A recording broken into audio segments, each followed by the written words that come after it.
Okay, so this week we're going to concentrate on trying to draw these kind of objects that we've got in front of us here, which are things like this milk bottle here. What's interesting about this is the form of the handle, which we can see that we've sketched similar type objects in last week or so, and also the fact there's a hole in the handle here, and the change in section from the handle as it comes around and meets the shoulder here and comes back down the side and creates that kind of slightly oval form there. And also here with this one, a similar type of product, but this time a slightly more organic shape. This could be said to be much more rectilinear, so a square base more or less, and flat sides. This has a more oval base and has a more curved geometry, which is a little bit complicated by these little ribs on the side. So we'll have a look at both of these just now and see how we can sketch those. The basic problems of drawing something like this are the same as drawing some kind of cup or whatever, so we'll start off by drawing just a kind of standard kind of coffee cup, just to get a feeling for how we can make objects where we have things like handles sticking out of them. It'll give us an idea here about alignment and so on. So I'm just going to turn off a couple of these layers and work on a blank layer to try and get a feeling for how this goes. If we're going to draw a kind of standard coffee cup, then we need to think about the shape and form, the proportions. I'm going to give it a proportion like this, make it more or less square, and then we're going to make a handle that sticks out of the side that does effectively something like that. Gives that kind of form as it comes out. It's got a little kicker here, comes around and has this kind of thickness, which should work just fine. Okay, and we can see probably if we were to put this into a box, that box will end up looking something like that, which is going to be around about, let's say, 3/5 of the way up the cup. The cup itself is pretty square, so if we want to sketch this in perspective, we need to start off with a form which has an ellipse at the top. To the centre, that is probably going to be around about the same as the diameter of the ellipse, and then we could say a slightly smaller underneath to allow for the taper on the thing. It runs off a bit, and obviously because it's further down, we need to make sure that it is actually a little bit rounder and a bit fuller than the one on the top. So just fill that out a little bit, and then to get this line running around, this handle sticking out, sorry, if we have this in the top view, see that that's going to come, that circle's going to come probably around, it's a little bit bigger than I've sketched it there, so it's going to be about that big, and the handle is going to stick out at the top from here around about to this point, so it sticks out and does something like that in the top view, and probably it has an oval section. So we're putting that oval section there. We can see then that that's going to stick out, and we need this line here, which is the line passing through the handle to the middle of the cup, which would kind of correspond to a centre line running through it, something like that. And we can choose where we want this to join onto the cup from, and what I'm going to do is make it join in from an angle about here. So that first line that we draw becomes effectively our vanishing point for the handle. It creates its own vanishing point. We can draw it here, here, anywhere we want, and it will effectively create its own vanishing point. We're going to do it here. If we do the same thing from the bottom, take another line that's about parallel with that, and connect those together, we get the vertical line that would be equivalent to a line running down the side of the cup through here. And we can use that as our basic reference. If we then take two parallel lines out of the side of the cup to make this box here, following that line, take those out at a little bit of perspective, that should be just under 1/2 of the cup, so we say that's half, it's about that big. It's going to come straight down there pretty well. These come down the side of the cup again, and at the bottom we would have these lines coming out to meet up, something like that. Okay. Now the handle isn't the full height of the cup, so we need to chop a bit off there, chop a bit off there. That gives us a box around about that big. We could have done that earlier on, but I'll do it now. So we end up with this box here. And I'm just going to zoom in a little bit on this to help with clarity a touch. So we have this box here. What we now need to do is to create the flow of the handle. And it's best to think about a centre line. If we think about a centre line here, the centre line of the handle comes out of the cup here along this base, comes round and up, and comes out of here on this centre line, which is running on this plane here, and comes around and forms a shape something like that from the handle. Okay? And then we need to put in some sections, so what we need now to define where those sections are going to lie, we take lines that are off to the vanishing point, and we'll make those quite dramatic so we can see them, but they're all going off to the same point in space effectively. And then we need to create lines at 90 degrees to the centre line of the handle, just as we did last week, to So each one of these has a line at 90 degrees to it, and that will then act as our basic construction line for the section. Okay? And we know the section is going to be oval, so if we draw that first oval there, it gives us an idea how that's going to lie. This one is coming towards us, so it's going to be flatter and wider. It's going to probably look something like that. This one here would just be a straight line. Here it's going to be pretty well, because it's coming almost directly towards us, we shape something like that. And that's probably enough to give us the general form. If we take the outside of each one of these now and connect them up, we see here that it disappears and stops at the end of this one. Going to come through there. This edge comes down around here. It's going to touch that one. It's going to touch this one. It's going to come round and touch the top of this, and then that comes underneath, and then this kind of just stops. I've got an uncomfortable extra line there, which I'm just going to take out to add some clarity to this, where that just comes in and stops at that point. And then from here, if we take out this edge, this would come through and have effectively that section that would be here, we would see just coming through there. So we see again this issue of the overlap, where the front edge of this, in our view, meets the back edge of it there. That is what tells us again where we're looking at this thing from. Perhaps again I've done the construction a little heavy here, but to try and add some clarity to the construction process for you. Sketching with a pencil, I'd sketch this much lighter. So we then end up with something like that, and probably it's worthwhile putting in a little fillet where that joins into the cup as well. That comes around the side. So that's how we construct that handle and make sure it's pointing in the right direction. To actually describe the cup a little bit better, put a second inside edge here on this plane, not on the other side, and just kick off a little bump there and take that on just a touch further, make this a little bit more distinct, make the back edge of that a little bit more distinct, more clear, follow that line through. Gives us then the basic form of that coffee cup, with some nice black coffee in it, which should of course be an ellipse. There's going to be some edge colour on that line to give them that form.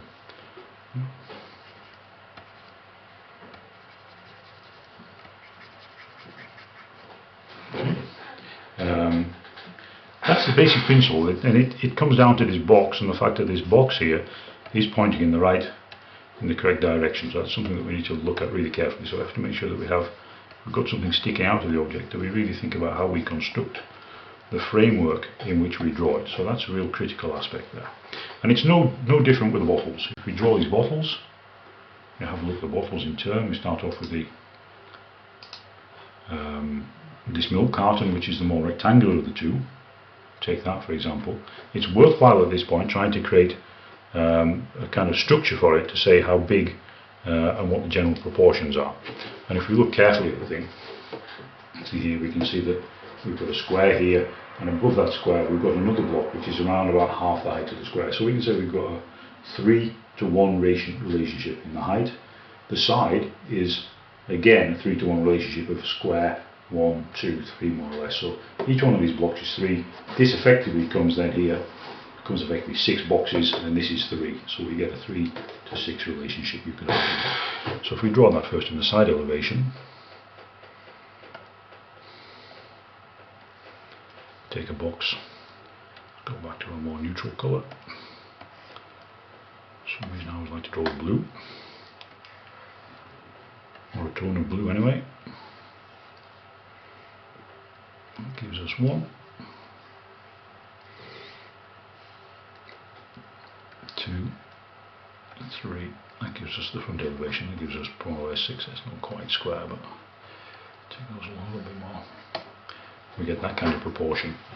The top sticks out on top of this here. It sticks out here somewhere, and then characteristic of this is the curve that runs around from a virtual corner here, comes around this corner and comes down, more or less, if I'm correct, to meet the base at the bottom. So we'll sketch that in as well. And that curve will come out of here fairly flat, come up here quite steeply, and it's going to end up doing something like that at this point. We then also get the handle, which is about slightly thicker than the hole, which is again 1/3 of the edge This is, believe it or not, 1, this distance between here and here, this is 1, and the handle is about 1, so we say that's 3. And then if we think about what that corner is, that corner's coming off, so the handle is coming down here at a bit of a taper, and it comes off from a point pretty well in the middle of the bottle from here, and comes up and comes round and does something like this. And then this effectively divides itself into 3, this bit here. We get something like that. This is probably a little bit less, to give room for the fingers.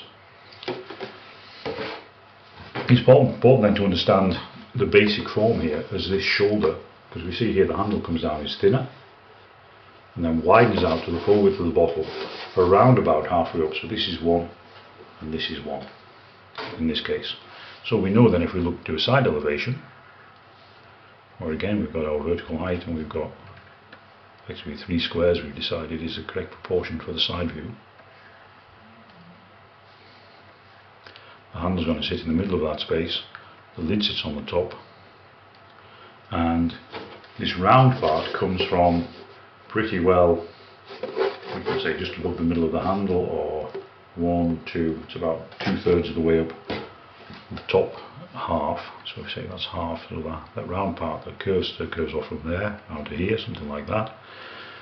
The handle shoulder is right in the middle, so that's going to be at this point, and the handle itself comes down and meets that shoulder and does something like that to get that basic form there. It does the same at the top, it comes round on itself and then comes round into the form at the side. And the widest point is this edge here from the side view, which means the handle is going to come, this edge of the handle comes round then to meet this, comes down and comes in again to meet a point that corresponds more or less to this on that object, and then we have the space. That should actually come down into this bit here, if I drawn that incorrectly. Take that out. It comes round to meet that curve, forms part of that curve then, and then the handle comes in and does a hole in the handle, does something like that at this point. Now probably that's enough to get us going with this in 3 dimensions. We've got enough data now, we've got our 2 to 3 relationship on the sides, 1 to 3 here, we've got a rough idea where this all starts and finishes.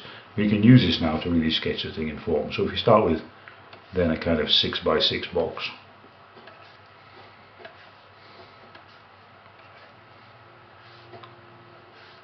six by 3 box.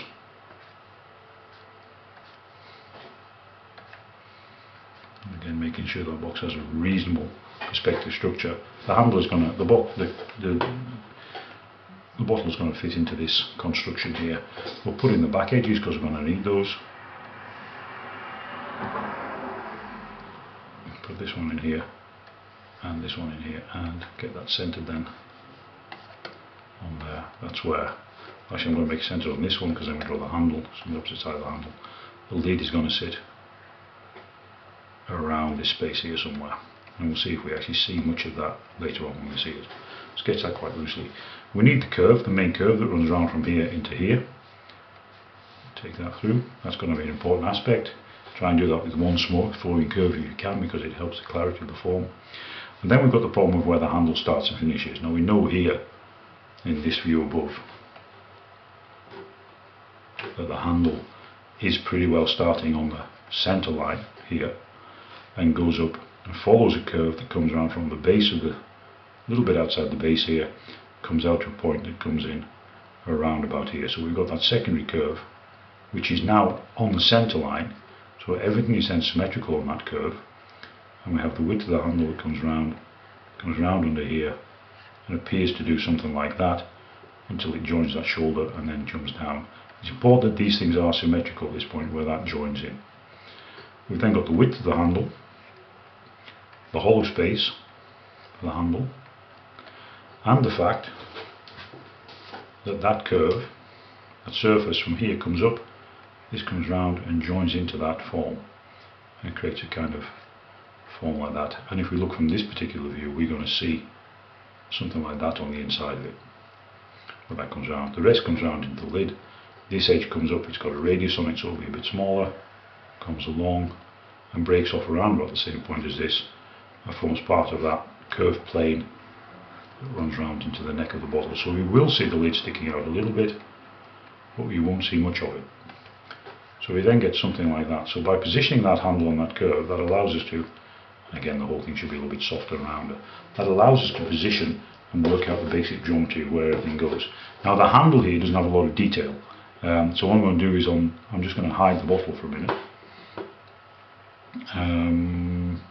No, I'm going to start on a separate page and just turn off the bottle, and on that separate page I'm going to sketch a little bit more detail of the handle, because if we look at the handle in more detail from perhaps another view, we say we take the top of the bottle now, and we say that's the top, which has our 2-to-1 relationship, and then this comes down,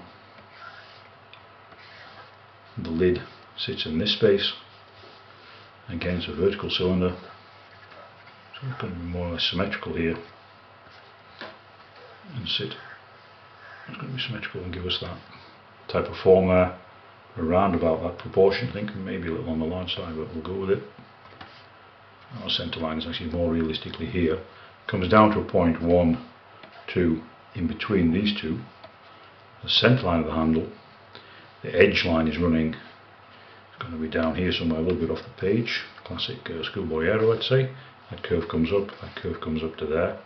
The handle then, base of the handle, the inside of this surface here, comes from here down and more or less follows that plane. The handle itself is sticking out rather further, so it's on a line that comes out a little bit more, comes down to here, and forms again a bit more of a fuller curve that runs round. Now it doesn't look like I've left myself enough room here, so that should probably be a little bit flatter, that curve, and a little bit further over. So one of the perils of trying to draw too quick, so you don't think enough about what you're doing. But that should be actually a good bit. Take the video back where it should be. Should be probably a good bit further over, something like that, which gives me then room. Yeah, that's my centre line of my handle. I can then put in the centres again, the lines that go off to the vanishing points to define it. Define the width. So that's going to be the width of the handle form here. This is the width of the handle at this point. That washes in, comes around off the bottle. And then the handle itself has a section which isn't actually round or square. It's kind of half round, whereby it's this kind of section. So we would see a little bit of that handle on the inside, and this line that I've sketched there by mistake is actually perfect for that, it would appear. That handling comes into here, and the bottom edge washes in, and then we get the shoulder, which is coming to meet this point out here. And this is really quite broad. If that's our centre line here, we've actually got quite a lot of width here, where that edge, although this is an inside form, comes up and joins in and meets this edge, which is the outside edge of the handle again, coming down here, comes down, comes round as a kind of corner, something like that. And on the opposite side, to make sure that's symmetrical, it also has to reach a point which is about the same position, so it has to then come down off this edge and go down and do something like that to keep that symmetry going. On the top we have the same problem, and depending on where we view this from, we might even get a little double kick like that as that comes away back on itself. And so we have that bit, and then the handle form defined by the sections running through here like this, something like that. Okay. This will then come down around this edge, this comes off this edge to meet that curve, and we get then a little bit of a form that comes around in here, something like that. Finish that off a little bit in there if you want to do that. Okay, so we can see how that handle constructed and sits on the top of the bottle there. I've got made it a little bit more long and deep than it maybe should be in reality. And that should give you an idea of the basic principle of that. Because what we're really trying to get to there is the fact that there's a plane, and then offset from that plane there's something like that. If we look at the space between this point and a point here, this edge will be here, this is here, it would be easy to draw it here. Effectively this becomes the first plane, and this becomes the plane of the handle. So what we're doing then is creating a centre line for that. And we're creating space then by placing those things in the correct position in our sketch box. With the, I'll just name that again.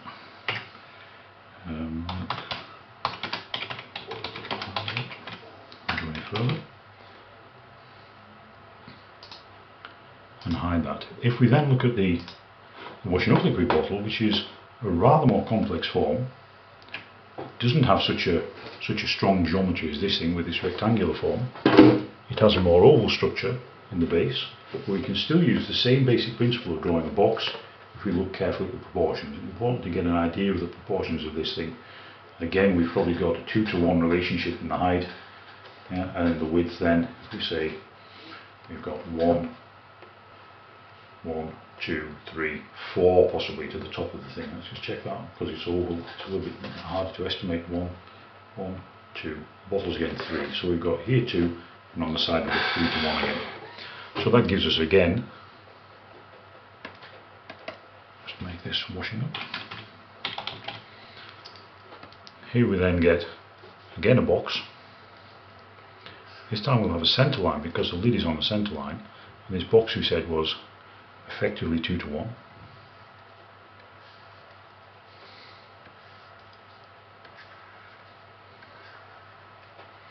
Maybe a little bit deeper. Get 2 squares.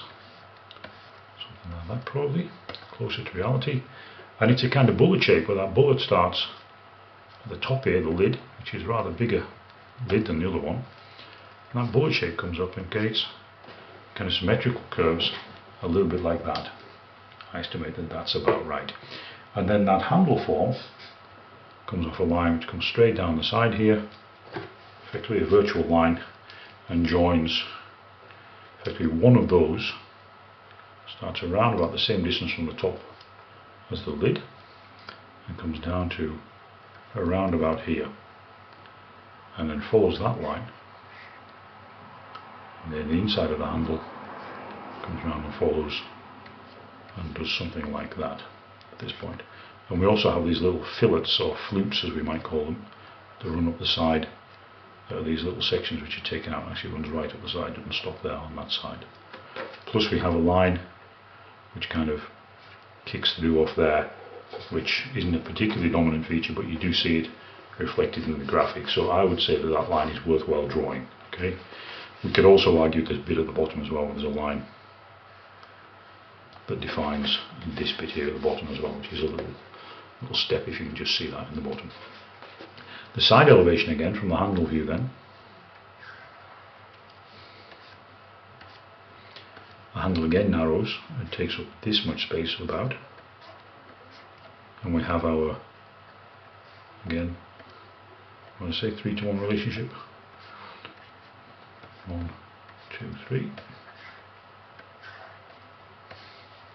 Try and make it symmetrical around the handle. Should be the box and then the handle, because it's easier to make the box symmetrical than the. But never mind. That then comes up and meets the top of this point here, top of this.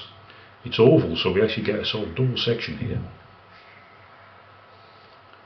And within that, then we get a corner that comes down a little flatter than on the other one, a little bit less steep than the last one we draw, and joins into those flutes coming up the side. And then we have this tapered section that comes off, where that kind of all mushes in together there. And then on the top we have the lid sticking out. And we'll look at the lid in some detail as well shortly. It sticks out, does something like that. The bottom view is maybe worth sketching because it is quite important that we get a sense of the oval nature of that. It's going to be the same width as this, and the same width as this at the bottom, so it's around about this shape, and it's more or less something like that, which then has these corners taken off to give it these kind of flute forms. And that's probably accurate enough for what we want to do here, that sketch. It gives us the basic 1-to-1 proportions, 1-to-2 proportions on the height, the 1-to-3 proportion here on the width, which I've maybe made a little on the broad side, but not too big a problem, and then the lid on the top. Okay. Again, if we put that into a sketch, this time we'll draw it vertically. We end up with our proportion here, which is going to be a box 2-to-1. It's going to get in the way, I think, if we do this. What we'll do is just make it a little bit narrower and it'll fit. Vanishing points, it's going to be 1, 2, 3 on the side, so it's going to have something like that on the side for proportion.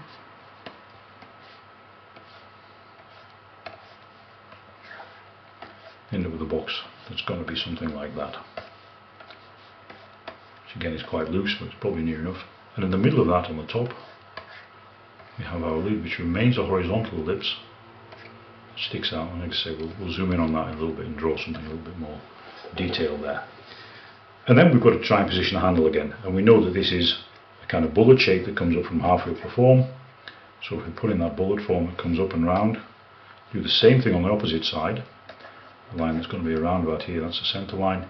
From here coming down, we get that section.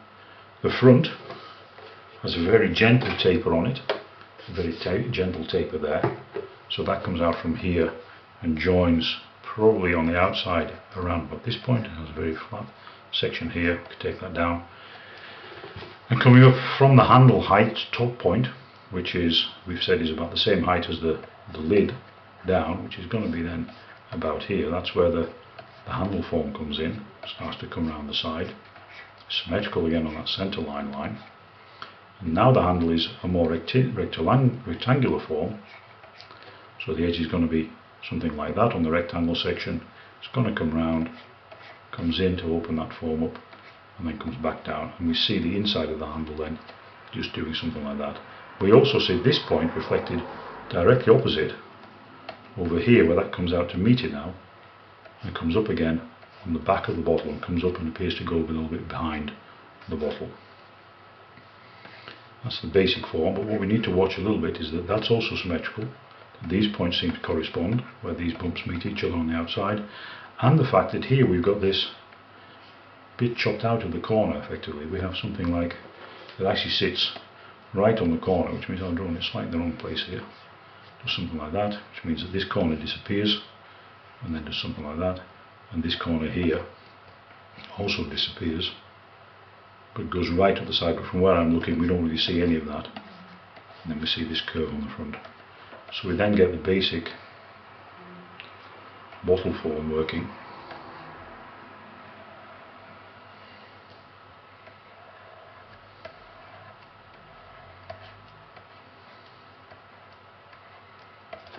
To get that handle in space. Yeah? And again, we have exactly the same construction method. We're looking all the time for things which intersect, points in space which intersect and interlock. And perhaps this looks a little bit distorted because of the distortion from the camera lens. So I would draw it with a more logical perspective, if you like. Yeah? That's a fairly reasonable representation. The only thing I'm missing actually is that line that runs through the form this way, which is best described by doing something like that on the front. A curve that comes round, and then comes back along. That shows us a step in it. And now we've got a quick sketch of that bottle form. Now the lid on this one is quite interesting because it has a flat top, a slight conical taper, and then a radius. It's worthwhile maybe having a look at how we sketch that, because these are quite small sketches. I would expect you guys to sketch a little bit bigger and be rather more finished. But if we have that ellipse form on the lid, we're going to have then a smaller lid on the top of that. Again, these are all centered on a, I'm just going to be close to the film, to the film box there. That center line has to come down through there. We have a line then that runs around something like this, which is again part of a smaller ellipse. The bigger ellipse becomes part of a surface that does something like that. Again, is an ellipse on the bottom plane, again centered. And then to define the radius on the corner, because it actually comes up and goes around like that and then goes up, we need to have this ellipse actually a little bit lower. So if we take that ellipse rather lower here, and then take a line from here down and round to meet there, and a line from here down and round to meet there. We have to start further back, not just on the corner. It's a tangent line that runs around the back of it and then comes in to meet, and then we get this, and then finish that with this line and the edge of this, of course, and that then sits on top of the bottle. And the fact that that line comes around the back and joins into this corner is what gives us that neat little tangent form. This line can be a little bit clearer. Okay, and the exercise for you guys is to practice drawing these kind of objects. We have a 2-week block now, so I want to see next week in the class that there are a number of examples of these kind of drawings having been